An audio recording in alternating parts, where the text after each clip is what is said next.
हमारे दिमाग के अंदर आखिर चलता क्या है? वो कौन सी छिपी हुई मशीनरी है जो हमारे हर फैसले को, हर सोच को कंट्रोल करती है?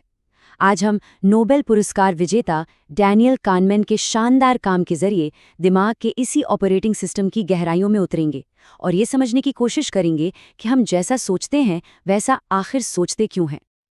तो चलिए शुरू करते हैं एक बहुत ही सीधी साधी पहेली से। ज्यादा सोचना नहीं है, बस जो पहला जवाब मन में आए उसे पकड़ लेना है। तैयार है? जवाब आ गया ना? मुझे यकीन है एक पल भी नहीं लगा होगा। लगभग हर किसी के मन में बिजली की रफ्तार से एक ही नंबर आता है, 10 सेंट। अगर मन में यही जवाब आया तो इसका मतलब है कि दिमाग बिल्कुल वैसे ही काम कर रहा है जैसे करोड़ों लोगों का करता है। ये जवाब इतना इतना सही लगता है कि हम इस पर दोबारा सोचने की जरूरत ही नहीं समझते हैं।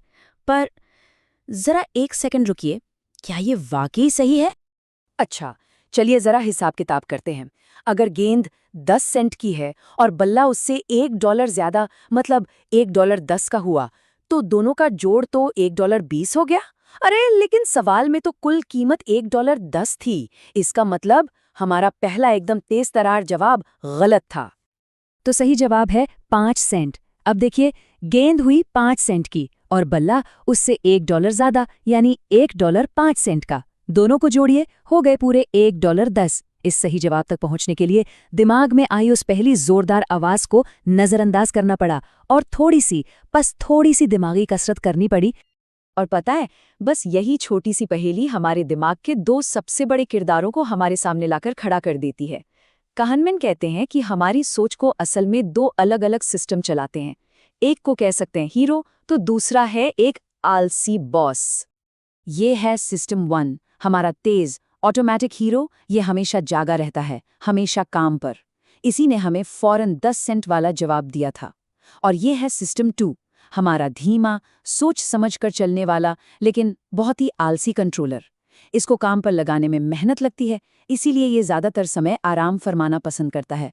अगर इसने थोड़ी सी जहमत उठाई होती तो वो 10 सेंट वाली गलती तुरंत पकड़ लेता। तो पूरी कहानी असल में इन दोनों के बीच की जुगलबंदी की है। सिस्टम 1 ज्यादातर शो चलाता है, हमारी जिंदगी के हजारों छोटे मोटे फैसले फटाफट लेता रहता है। सिस्टम 2 वो तो मैदान में तभी उतरता है जब कोई मुश्किल आती है, कोई गड़बड़ नजर आती है या जब उसे जबरदस्ती जगाया जाता है। अब होता क्या है कि हमारा दिमाग ना बहुत आलसी है, उसे एनर्जी बचानी है।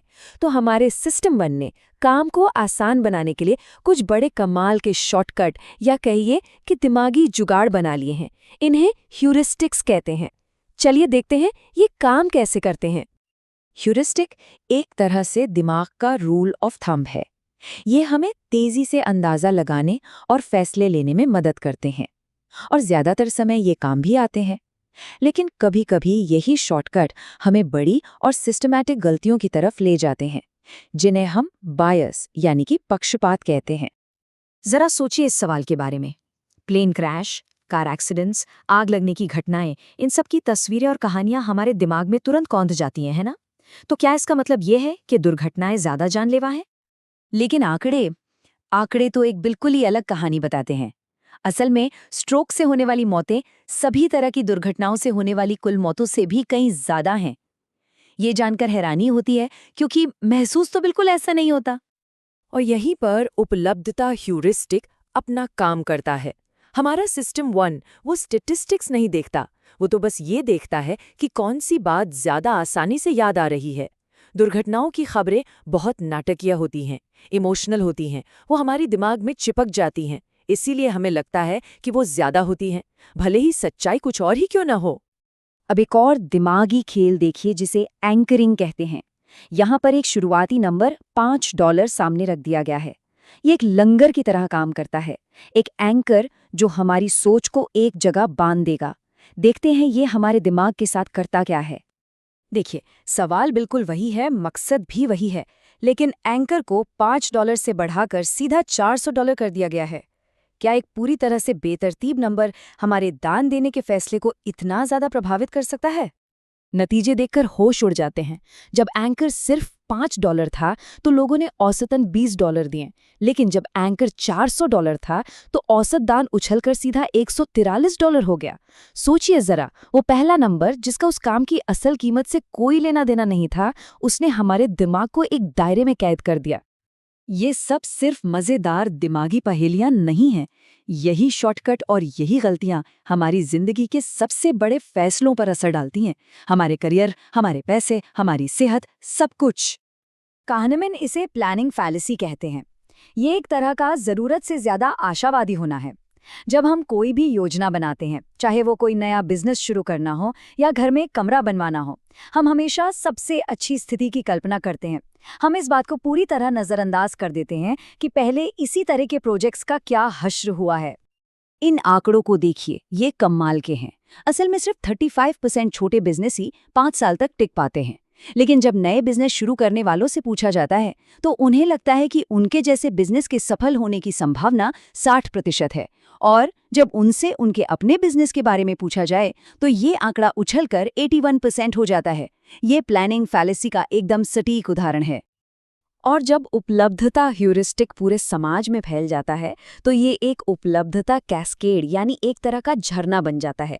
होता क्या है, एक छोटी सी घटना को मीडिया में बहुत बड़ी जगह मिलती है, जिससे लोगों में डर फैलता है। लोगों का डर देखकर मीडिया उसे और ज्यादा कवरेज देता है, और देखते ही देखते एक मामूली सा जोखिम एक राष्ट्रीय संकट जैसा दिखने लगता है, जिस पर सरकार को भी कार्रवाई करनी पड़ जाती है।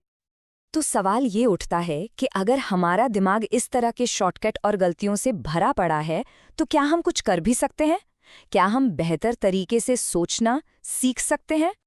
kahneman का जवाब बहुत ही प्रैक्टिकल है। हम अपने सिस्टम 1 को बदल नहीं सकते, वो हमारी बनावट का एक जरूरी हिस्सा है।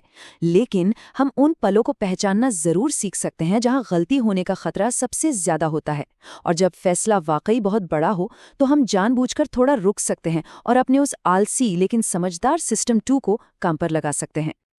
तो जाते जाते एक सवाल सबके लिए, अपनी गहरी से गहरी मान्यताओं के बारे में सोचिए, अपने फैसलों को परखिए।